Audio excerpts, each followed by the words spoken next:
Okay, we are in for a treat today. We've got Dr. Neal Barnard. Who doesn't love Dr. Neal Barnard? Nobody. Everybody loves him. And today we're going to be talking about his latest cookbook called, I love the title, by the way. It's the longest title. I love it. It's Dr. Neal Barnard's Cookbook for Reversing Diabetes, and it's 150 scientifically proven to reverse diabetes without drugs. He is speaking my language. Okay, doctor, it is time to dance. Let's hear the music. Uh-oh, my voice and my actions are off. Let me see, what do I have on? Okay, let me see. I'm off. You see that? My voice? Maybe it'll catch up. This is the place you can always turn to when you need a friend. The Lillian McDermott Show. To reach out to Lillian, visit her on the web at whenyouneedafriend.com. Here we go. Now let's all learn together. Here's Lillian McDermott. Hello, my listening friend. It's so nice we can meet each other on the air on this beautiful, best day ever. And for those of you who are new to the Lillian McDermott radio show, the purpose of the show is to provide a safe place where you can go to when you need a friend. It is my commitment to provide alternative ways to heal, and it is my mission to make awareness, responsibility, and truth a part of our everyday life. And I hope you, my listening, as well as my viewing friends, will feel empowered to embrace a new truth and live the life of your dreams. Today, we have so much information. And of course, anytime Dr. Neal Barnard is on the Lillian McDermott radio show, it's time to fasten your seatbelt because we're going to learn and grow together. For those of you who find yourselves feeling victimized by your DNA, there's so much hope. There's so much hope in today's show. So I want to ask you, do you have diabetes? I'm already getting calls. Okay, yes, here's a book that we're giving away today. And yes, I'm going to say the ninth caller or texter, 407-373-5959, Dr. Neal Barnard's cookbook. It is Reversing Diabetes, 150 scientifically proven to reverse diabetes. And here's what, I just want to shout this out, without drugs. Okay, so here's the deal. If you believe that you have diabetes because your father had diabetes or your mother had diabetes or somebody in the family had diabetes, we are just going to empower you. Dr. Neal Barnard is going to empower you to the 100 billion gajillion degree, because this world-renowned, best-selling, New York Times best-selling author, who's also a professor, researcher, activist, also an awesome musician, Dr. Neal Barnard, is back to share and give us hope about this cookbook. He has a cookbook. We're going to talk about food and recipes, one of my favorite topics, and how to reverse diabetes without drugs. And I'm sure that this isn't just for people who have diabetes, but if you want to prevent it, that's a little secret. It's good for you too. And so since it is our sole purpose in life to give and receive love and knowledge, I am grateful that Dr. Neal Barnard is here to do just that. Welcome, Dr. Barnard, to the Lillian McDermott radio show. Hey there, Lillian. It's great to see you. It is nice to see you too. It is always a joy to see you. You are the most generous guest I have. Not only, I just want to share, I want to brag on Dr. Neal Barnard. Not only does he send me little special things in the mail, he signs them, he autographs them, and no one, I'm telling you, Dr. Barnard, no one does that for me. Thank you so much for doing that. Oh, well, thank you, Lillian. You're getting the word out to a lot of people who really need an important message. So thank you. Right back at you. Right, thank you. So share a little bit about you. And I mean, you've written so many books. How many books have you written at this point? About 20, something like 20 books. But yet you took the time to write this cookbook, and it is beautifully illustrated, and it has unbelievable recipes. So share a little bit about why you chose to write this book now. Why now? Well, actually, let me rewind a little bit, because I got into diabetes completely through the back door. When I was a kid, I grew up in North Dakota.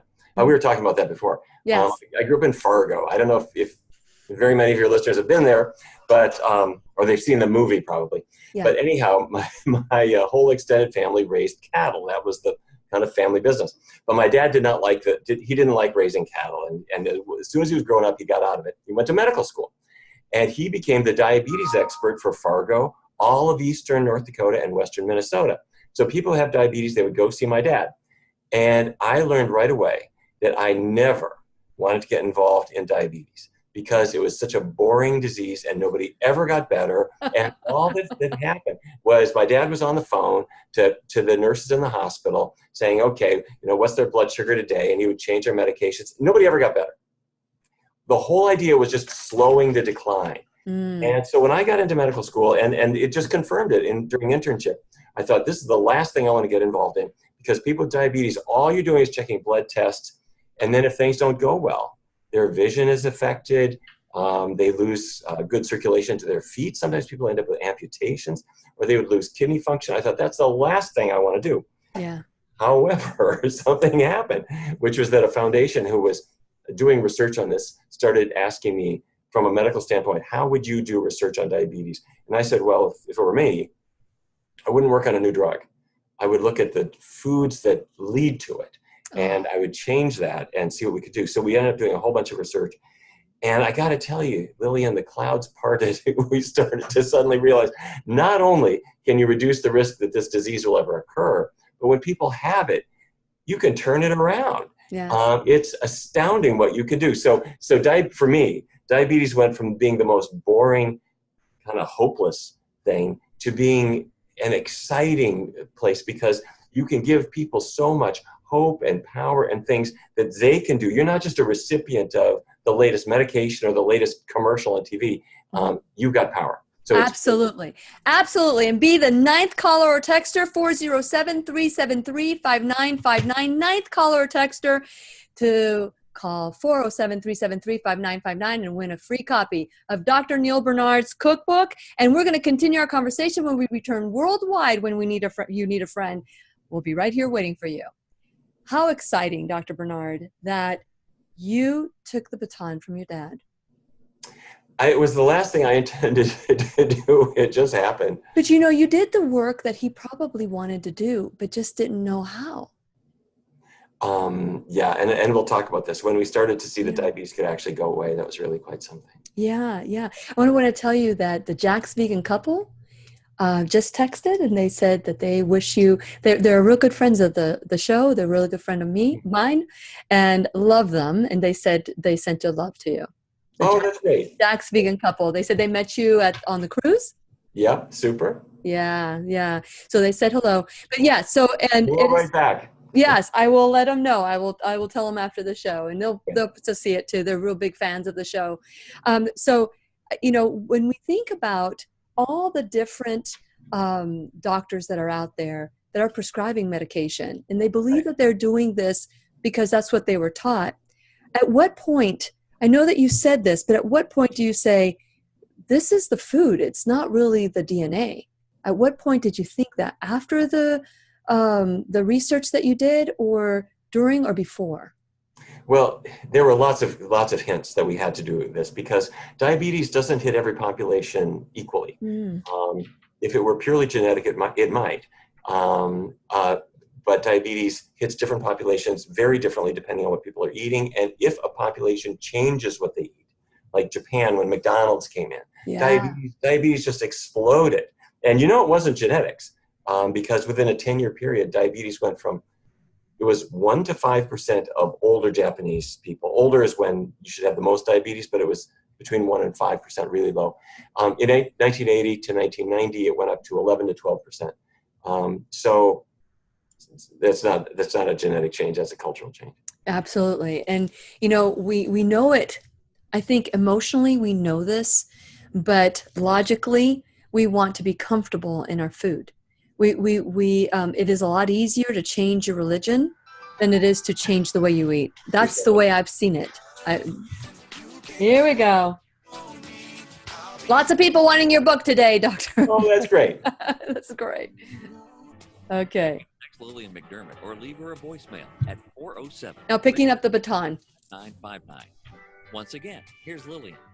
Welcome back to the Lillian McDermott Radio Show, where we always learn and grow together. Today's teacher is Dr. Neal Barnard. I'm telling you, you guys are in for a treat every time he's on. I love the doctors that come on that go beyond their education. Dr. Neal Barnard is the founder and president of the Physicians Committee for Responsible Medicine. Responsibility. It's what is about. This is what the show is about. Responsibility, taking ownership. We create everything. We create everything in our life. And if we create everything, here's the good news. We can uncreate it. So today, Dr. Neal Barnard is here on the Lillian McDermott Radio Show to give us tips with his new book, Reversing Diabetes. This is 150 recipes. For those of you who think that you are doomed with diabetes, then think again. There is hope. Be the 9th caller or texter, 407-373-5959, and you will get this beautifully illustrated cookbook that will help you reverse. And I had mentioned before, I said prevent diabetes as well, Dr. Neal Barnard. And I know that your father was an expert where you came from in Fargo, but you're picking up the baton and you're going in a totally different direction, aren't you? That's right, because with my dad and pretty much every other diabetes doctor, the whole idea was to try to manage it. You never had the idea that you actually improve it or get rid of it. It was just to try to slow the decline. Mm-hmm. In 2003, the National Institutes of Health gave my research team a grant to try to find a diet that would be better than a conventional kind of diabetes diet, and that's what we did. Mm-hmm. Let me tell you a little story, if you may. Absolutely. A man came into the research study. His name was Vance, and there were two different diets we were testing head to head. One was the conventional diet, where you would limit carbohydrate and cut calories to lose weight. That was the control group, or kind of the best current diet. But the diet we wanted to test out, which we thought might be better, would really set the animal products aside. So there was no meat, no dairy in it, keep oils really low, but you were eating lots of vegetables and fruits and whole grains and beans. And that was the diet that Vance ended up in. And the first thing he said was, I thought this was going to be really hard, but it's actually easy because if instead of meat chili, I make bean chili, or instead of meat sauce on my spaghetti, I put tomato sauce on my spaghetti. Over a year, he lost 60 pounds. Wow. His blood sugar came to the absolutely normal range. He stopped his medications, and he could walk into any clinic. They would never diagnose him as ever having had diabetes. And this was one of the first people I saw who had this just dramatic change from out of control diabetes to no diabetes. And it was controversial at that time. That was 15 years ago to say that diabetes went away. And of course, now we see it all the time. Well, this is what I've noticed. As you know, my registered service mark is you can take a pill or you can take responsibility. I'm not against the pill. I'm just for taking responsibility. And so people take, and this was what doesn't make sense to me now. It did back then. You take this pill so that you can continue eating the foods that make you sick. It's almost like a pill is permission to remain in the disease. It gets you a little bit better, but not good enough to feel better, to know that there's another way. What can you say about that, Dr. Barnard? Well, in fact, what you're saying is not only true, but it's been actually the basis of many of the diabetes drugs. So that when dietitians or nurses or doctors will plan a diet and plan medications, they'll say, well, you'll need a certain amount of insulin to cover the carbohydrate you're eating. And this is the way you should eat for your medication. So the whole idea is you're stuck with a disease. You'll never get off your medications. So let's just try to find a balance between the rotten food you're eating and the medications you're going to take. And I thought, wait, stop. What is causing this disease in the first place? Yes. And the answer actually came from MR scanners. I'm talking about these big electronic scanners that people use to look at a sore knee or whatever it is.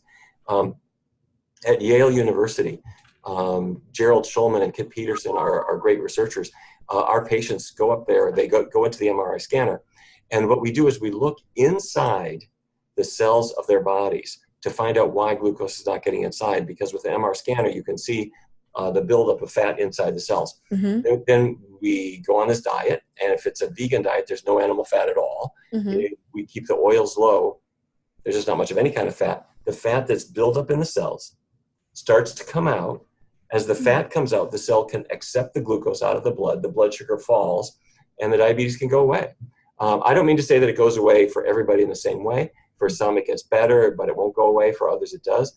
But what we're finally doing is tackling the cause of this disease, which is the fat buildup inside the cells, which is a new idea for people. Isn't it amazing that it's so simple, but yet we complicate it? The pharmaceutical industry has hijacked our brains, really, and the food industry as well. And I say this all the time. I believe they're in cahoots with one another because they feed one another. They help each other. They're like a referral buddy. Here, if you eat this, eventually you're going to have to take these pills so that you can continue eating my food. So here's the thing. In your book, you do a really good job at kind of explaining the different kinds of diabetes. And so there's the 1 and 2. And of course, we've talked about 3, which is the link with Alzheimer's and diabetes. So, but let's talk about 1, 2, and you also have gestational diabetes in your cookbook. So let's talk a little bit about that so people understand the differences and why this cookbook will help all 3.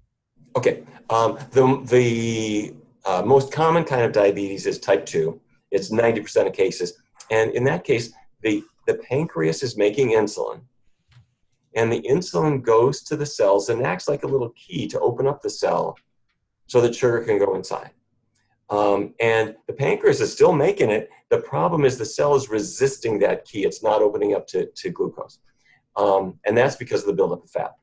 Type 1 diabetes, that's where the pancreas has just stopped making insulin altogether.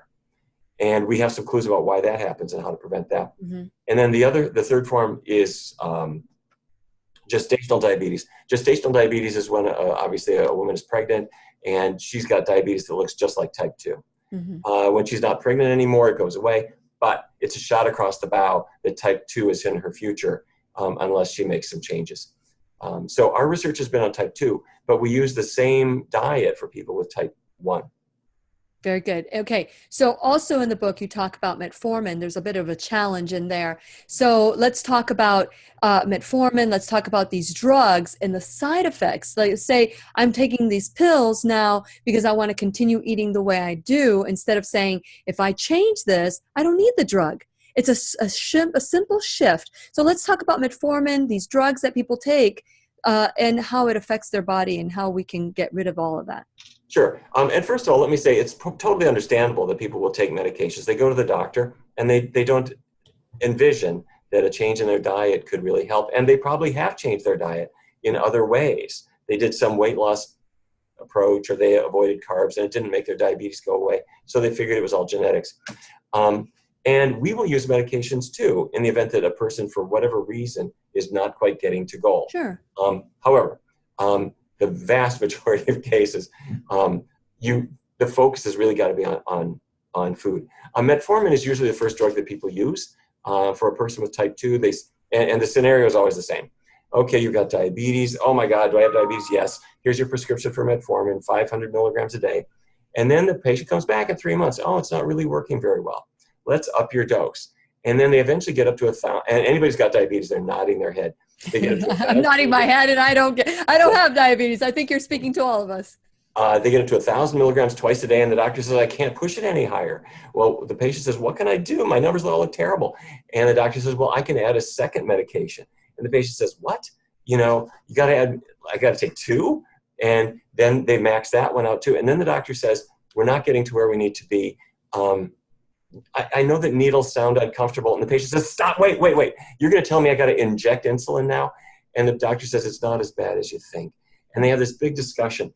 And at that point, I want to jump into this exam room and say, let's look at the cause of this disease. Before we go further, let's look at the cause of the disease, which is the buildup of fat particles in the cell. We can get them out, or we can reduce them by making some diet changes, and it's not hard to do.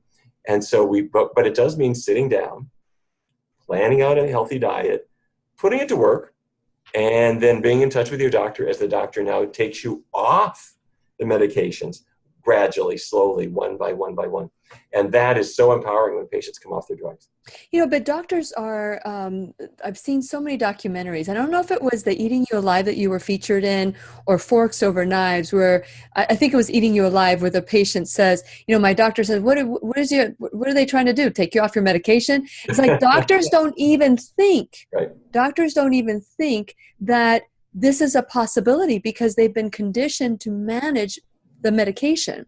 as Yeah. opposed to get the patient healthy. And I think it's sad because even nutritionists that are supposed to be telling you, hey, no, don't have this, don't have this, they'll say, oh, everything in moderation. Okay, well, do we want diabetes in moderation? And the answer to that is no, we don't want diabetes. We don't want diseases that are caused, secondary diseases, because we're eating poorly. So what can you say about that so that we can empower ourselves? Yeah. Oh, it is so true. Doctors are sometimes the last people to know. I got an email from a patient in England, a man in England. I didn't know him. He was in a diabetes clinic in England. Yeah. He wrote to me because his doctor called him up.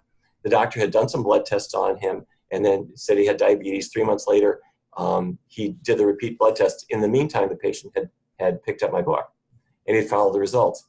So the doctor saw his follow-up blood test. He called the patient up. He said, I need you to get back to the clinic.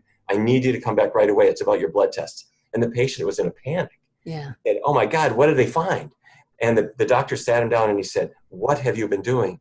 The patient said, well, I just went on a vegan diet, low-fat vegan diet. And the doctor said, because you don't have diabetes anymore. Your blood tests are better than mine. And I don't even have diabetes. So the point being, the patients are now educating the doctors Yes. About things that they have done. Now, I have to say, this is changing.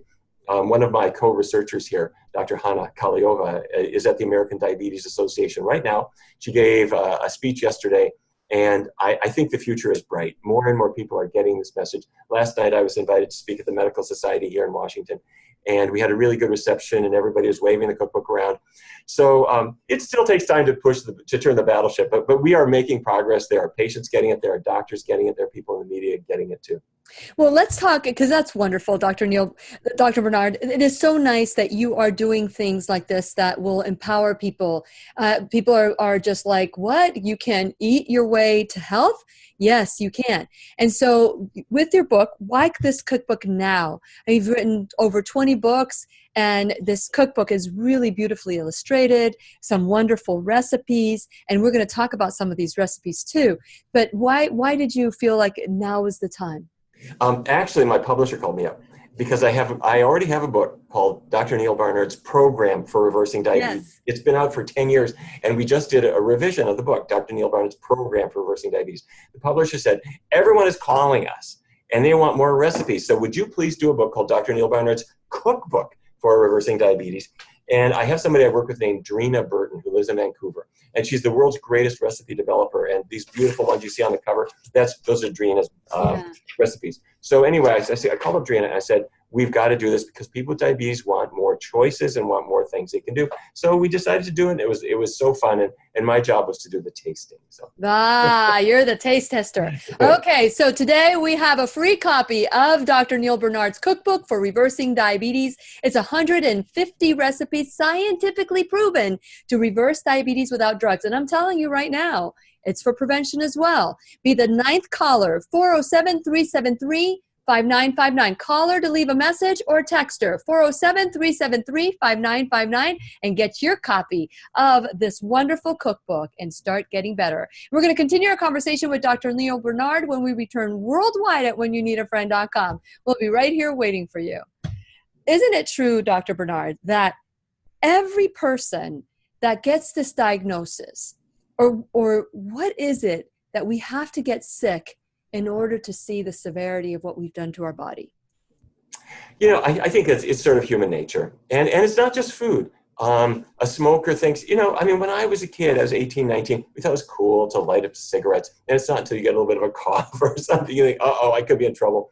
Or people who are getting into alcohol and they go a little too far. And it may not be until they run into problems at work or something where they decide, okay, I can't do this. And people are lining up and they're eating bacon and sausage and kind of living it up in their own way.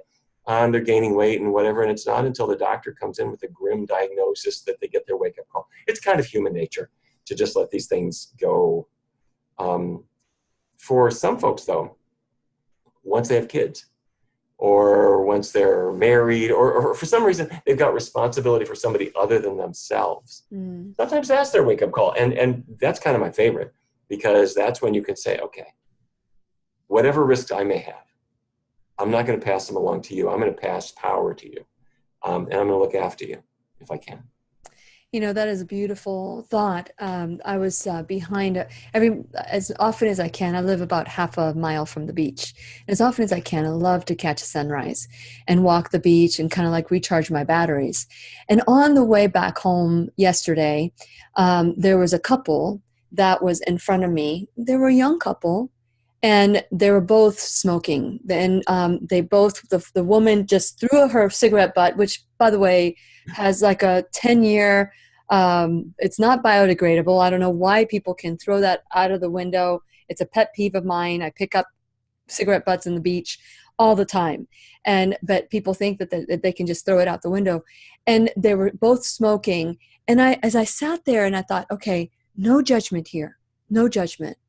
Why? And the thought, and I always think this, and I don't know if I've shared this with you, but nobody runs into a smoking building and says, wait, let me inhale. It's like, people, firefighters risk their lives to keep us from inhaling the smoke. I don't get that. And that's part of, smoking, doesn't that break down your body so that if you're eating these burgers and if you're eating all these other things, that's toxic overload in the body that puts you over the edge to be predisposed to diabetes as well. Yeah, absolutely. And yet at the same time, when I was a kid, smoking was cool. It was kind of you're sort of rebellious. You could imagine James Dean lighting up his cigarette. Yeah, throwing it on the floor and smashing it, right? When we were 13 and 14, we'd find cigarettes somewhere and we'd go down, sit next to the river and smoke our cigarettes. And for me, I got hooked on it too.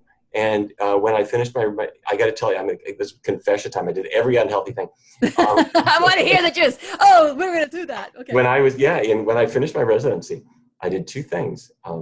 I quit smoking, and I threw all the animal products out of my diet, and so it's been vegan ever since. But when I was a kid, I was attracted to just the same kind of troublesome things that all kids get into. They're rebellious, and also if you're a child, you're immortal. So. But these people, nothing's ever going to happen to you. These people were like in their 30s, a little over than their 30s. But as a kid, you don't know better. You do think you're invincible. But what was it for you? What did it for you? What was your aha moment that you said, not only am I going to quit smoking, I'm going to give up meat? How did that go hand in hand? Well, first of all, with regard to smoking, even though this was many years ago, we knew everything about smoking that we know now. We knew it was dangerous, and we knew we had to quit. I got to tell you something. The very first day that I went into the hospital, this is the third year of medical school, when you're no longer in the big auditorium classroom, you're now in the hospital. Our chairman of surgery was dying of lung cancer in the hospital. And, he was an intelligent, well-educated guy. He had done so much, but here he was attacked by the same disease. And then had another chairman die of it. So we weren't stupid. We were just like addicted, and it took time to break free, but you can break free. Well, let's talk about that addiction, and let's start talking about these wonderful recipes. Okay. So here we go. We're going back now. I'm going to talk about 407 okay. 373. Here we go. Once again, here's Lillian. Welcome back to the Lillian McDermott radio show, where we always learn and grow together. Today's teacher is Dr. Neal Barnard. I am so excited every time he's on the show. His fresh and just sweet disposition just touches my heart every time that he's on. And he's very generous, and we're giving away a book today for the 9th caller to leave a message or texter. So if you're calling, please leave a message. 407-373-5959. If you're texting, all you have to do is, me want some cookbook. Okay, so this is the Neal Barnard cookbook for reversing diabetes, 150 recipes, beautifully illustrated. These are scientifically proven to help you reverse and prevent diabetes. So for those of you who are just tuning into the show for the first time, just know that this show is about taking ownership. We have been told that we are victims of our DNA. The reality is only a few, like maybe 2-3%, maybe let's just say 5%, just to round it up to 5%, might be victims of their DNA. But for the rest of us, it's not so. We are empowered. I want to empower all of you to learn a new truth about health and wellness and all the things that we can do for ourselves that we're not told. We are told that we're not enough. We're told so many different lies.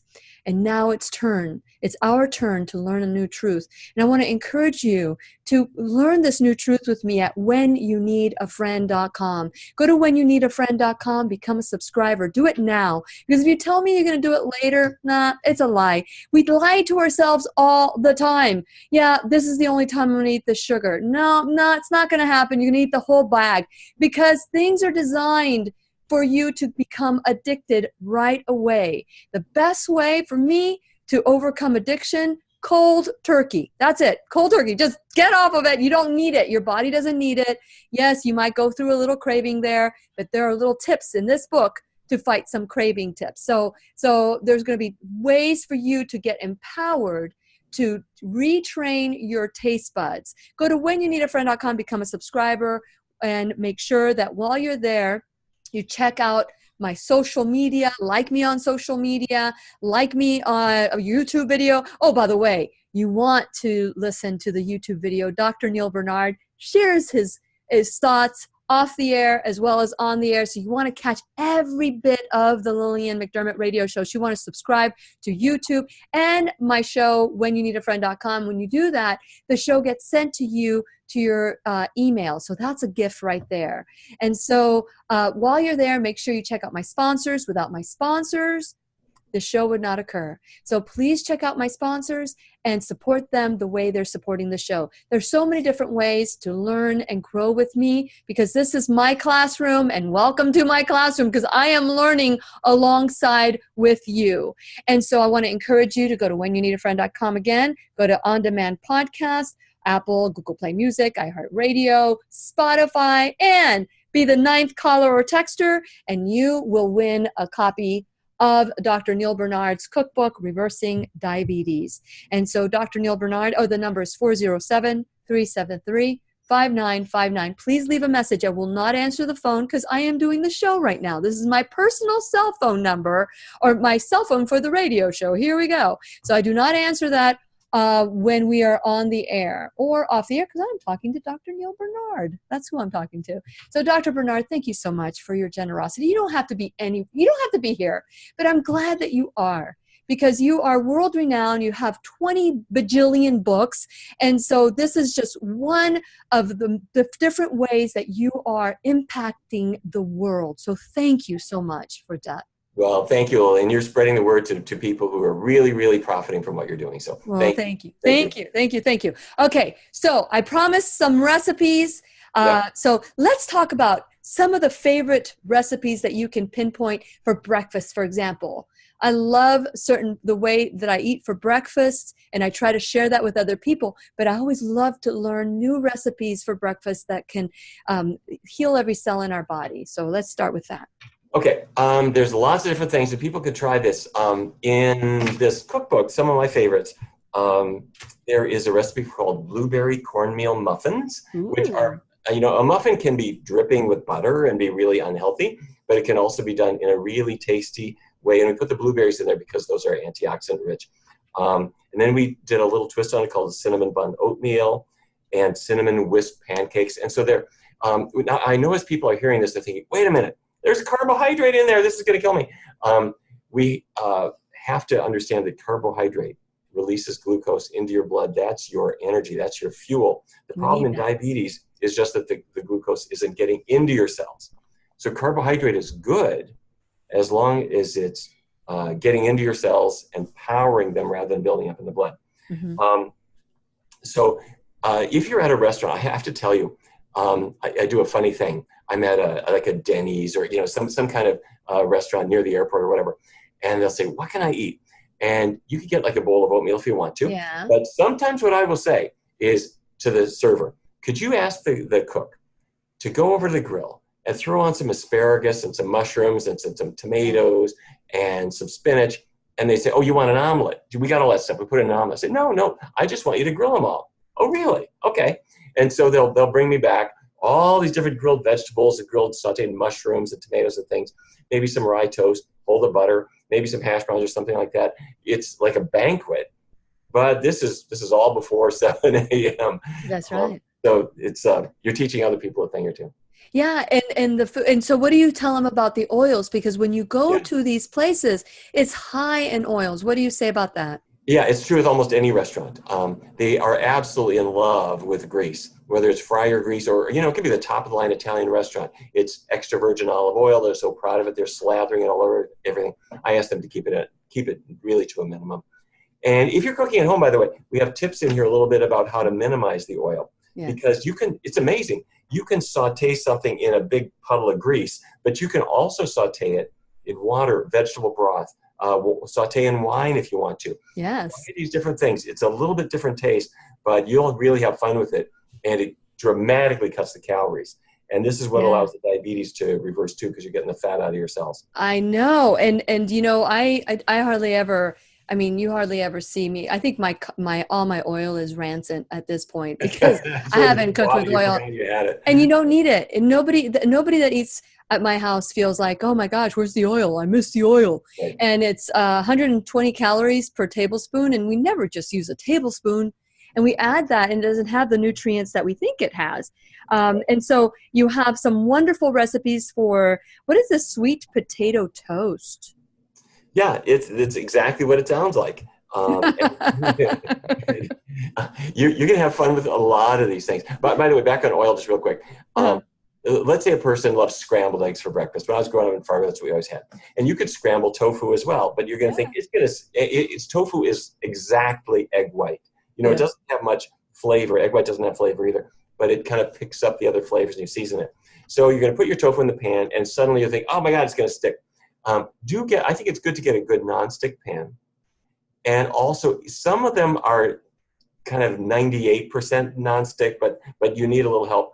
If you're going to use any oil, use the spray oil, don't go just a little bzz, and just the tiniest little bit is really all you need if you happen to be using oil. And most of the time, you don't even need that. Yeah, and I don't have nonstick. I have the stainless steel pots and pans, and the tofu scramble. If you do something like that, sometimes the water kind of keeps it from sticking to the pan. And there's so many different ways. And if it sticks a little, we can just like scrape it, and you get a little toasty. But that is really good. To take the tofu and scrambling it up, and use turmeric to make it a little yellow, so you can trick your vision. Oh yes, absolutely. And if you're me, growing up in North Dakota, we never had spicy food because that's kind of the land of Norwegians and Swedes, and we don't know anything about spice. But if you want to chop up a couple jalapenos and make up for lost time, you can. Yes, nice. Okay, so you have hummus dishes, and you have all these different. Okay, so let's talk about a lunch, because we all get hungry for lunch. Yes. One of the things I really like, and this can be lunch or it can be dinner, there's a shepherd's pie, which, you always love it. For those of you who had shepherd's pie, you have the pastries and the vegetables inside. This one has sweet potatoes inside, which adds that nice body. Some people would call it a comfort food. I just call it really delicious. But sweet potatoes not only add extra flavor compared to regular potatoes, but when you look at their effect on blood sugar, it's less than a regular potato. I'm talking about the same amount, same calories, but white potatoes tend to raise blood sugar a little faster, sweet potatoes slower. So we use them there, and you're going to really love it. There's also, I also like to have bean dishes there as well. There's a higher protein thing. Yeah. There's a white bean dip. I call it the irresistible white bean dip. And you'll see, it really is. It's very flavorful, a little bit spiced up, but put those together and you're going to love it. Yeah, we're having the Jack's Vegan couple come over to the house this weekend, and so I am going to make some of these recipes for them. I love the tuna salad. Yep. Yeah. And by the way, if you're going out to a restaurant, think international. Every single Italian restaurant is more than happy to make you a vegan meal. They've got toppings for spaghetti that don't have meat and don't have cheese. If you're going to the local sushi bar, skip the fish sushi. You can have the cucumber sushi or the gourd sushi, or whatever it is. They'll wrap up asparagus and whatever. the miso soups, the salads, really great. You'll get lots and lots of choices. Absolutely. We just have our Heal Tribe. We just learned how to make sushi, vegan sushi, and the Heal Tribe. I want everybody to join the Heal Tribe. You can call me at 407-373-5959. If you want to learn more about the Heal Tribe, you can also be the 9th caller or texter, 407-373-5959, and win a free copy of this beautiful book. And we're going to continue our conversation with Dr. Neal Barnard worldwide at whenyouneedafriend.com. We'll be right here waiting for you. Yes, this tuna salad. I'm looking through this and I'm going, okay, I'm going to razzle dazzle them, because every time I go to the Jack's Vegan couple's house, I eat all this food, and I'm like, oh my God, it is just so generous of them to have all this food for me. And I'm like, I'm not that. I have like one thing, and then we all eat that one thing, and maybe we'll have some sides. But they have like 20 dishes of different kinds, and then it's like a little cafeteria when I go over there. So I want to razzle dazzle. So I'm going to use some of these recipes. Oh, you do, absolutely, yeah. Which one's your favorite of all times? I have to tell you, I'm like you. I am not a big person to really spread out They have a big spread. Really make them. Yeah. I make really, really, really simple things. And so that's why when I do cookbooks, and I've done a few now, is I always have to work with a recipe developer, because otherwise my editors could say, Neal, how many times do you just steam broccoli? Like, you honestly think anybody really wants to read your recipe? I say, well, that's what I eat. I say, no. You got to do it up a little bit. So that's why I brought in Drina. And tell us about Adrina. Do you think she'll come on the show and talk about her recipes and how she creates these? Yeah, call her. She would be great. And okay. She's really, really, really super. She can talk to you about our work together. Yeah, you'll like her. She's in Vancouver, so she'll get up early for you. So coming back from Minnesota, don't you know? we've been talking about my language. English is my second language. Ufta is my first language.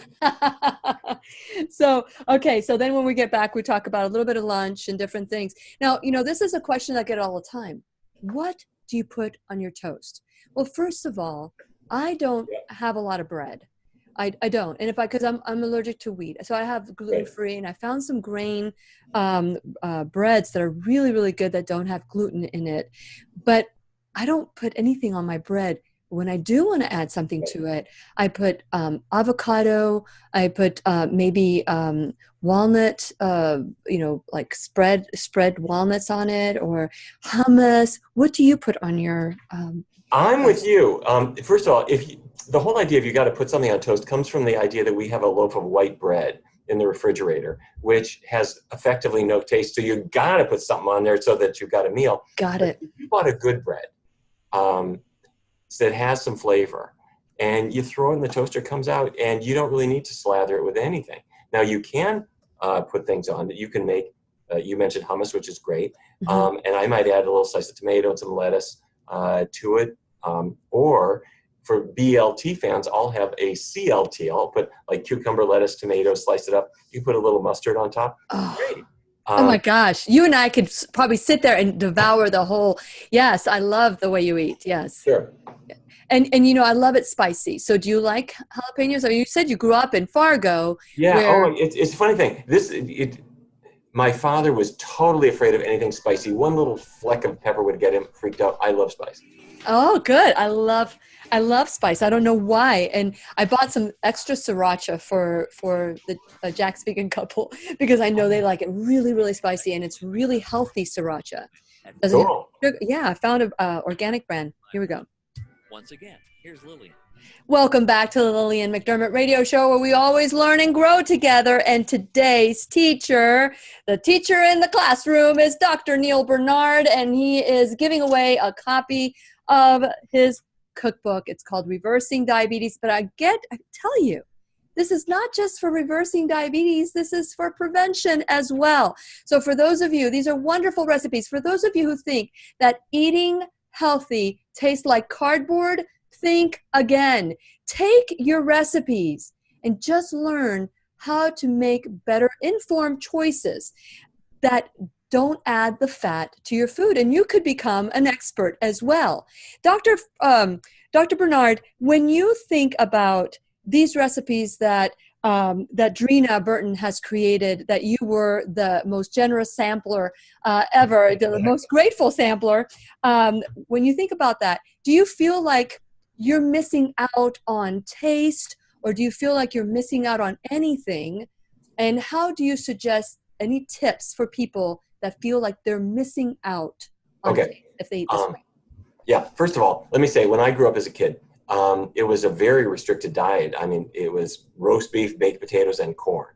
You know, except for special occasions when it was roast beef, baked potatoes, and peas. But I mean, we didn't really eat quite a very diet. Mm-hmm. And then once I started changing my diet and I went to a more plant-based diet, now totally vegan now, it's so varied.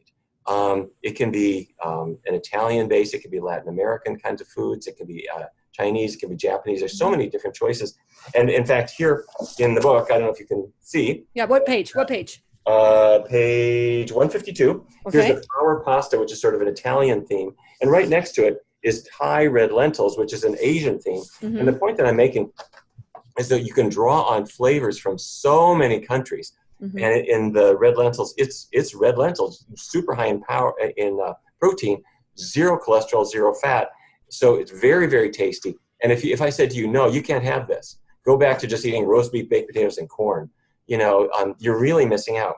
Yeah. The other thing, though, is you mentioned earlier, as you're eating these foods, that kind of extra thing comes from the fact that you're not just improving your diabetes, but you get all the other benefits. You're losing weight, your cholesterol is coming down. Side effects. Your blood pressure, yeah, all the good side effects. Your blood pressure right. is coming down. Everything's getting better at the same time. And the food is tasty. Like I'm looking at this Thai red lentils. You also have barbecue lentils. I mean, people think that, you know, it's okay. I'm going to have steamed vegetables all day long for the breakfast, lunch, and dinner. And then at night, I'm going to cry myself to sleep. This is not, not the way you lose weight. This is not the way you lose weight. And look at the rest. Look at the desserts. I've got. Yeah. Let's talk about desserts. Yeah. Yeah, on page 208, it's a chocolate cake, but we called it chicky chocolate cake because what we actually decided to use was chickpea flour. Yeah.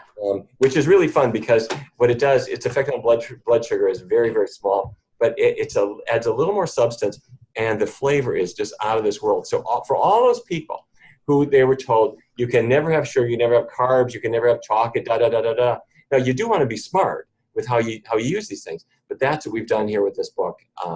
As well as guidance for how you take the same kind of themes with you when you travel or when you go to a restaurant or something like that. Yeah, you have got strawberry chia pudding, banana bread and ice cream, easy as pie, baked apples, salted caramel sauce. I mean, this is what we need to start thinking instead of missing out on. Oh, I miss out on I can't stop eating meat. I don't want to let go of my sugar. I don't want to let go of my sodas. But what you're saying is, in essence, and this is what I'm hearing, because this is how I translate what you're telling me as a life coach and as a human being, what I hear is, I'm not willing to give up my diabetes. I'm not willing to give it up. What do you say about that, Dr. Barnard? I completely understand. And I have to say, let me draw an analogy from a smoker. A smoker, they like being a smoker and the fact they like how they light up, they like the taste, they like that little kick of nicotine in the head. And when they quit, they also like being a non-smoker. They love being a non-smoker and think, my clothes don't smell, my fingers don't smell, people don't, I like the fact that I'm going to be healthy. So people like being a meat eater, they like bacon and sausage. But then when they break free from that, they really like not doing that stuff. They discover, and there's a little moment of awkwardness when you quit smoking. Yeah. And, you get through it. There's a moment of awkwardness when you're changing your diet, but this diet is easier. It's not even a diet because you're not restricted. It's a lifestyle change. Yes. It's a lifestyle change. You're not limiting carbs. You're not limiting calories. You're eating foods. You're feeling comfortable. You're exploring new things. And the other thing you discover when you're at the store, you see there's a world of cool foods you didn't know about. Yeah. And then you discover there are so many other cookbooks that have similar kinds of recipes. There are great DVDs and books, and the world is changing, and you have power you never realized before. So my goal with this is to open the door and let people go through and see that they can. You're not going to live forever, but let's live well while we're living, so that instead of being in this gradual decline where I'm gaining weight, I'm losing my vision, let's keep all that stuff for as long as we have so that we can be there for our loved ones and for ourselves. Yeah, and I want to add to that. We're not going to live forever. You're absolutely right. But how do we want to die? Mm. Nobody really ever thinks about, how do you want to die? I want to die like healthy as can be in my sleep because I lived a long life and it was time for me to go. I don't want to drown in my lungs. I don't want to, so I want to, I don't want it to be traumatic. Some people are like in their 50s and they're already started the dying process and they might live another 30 years sick. That to me is not living.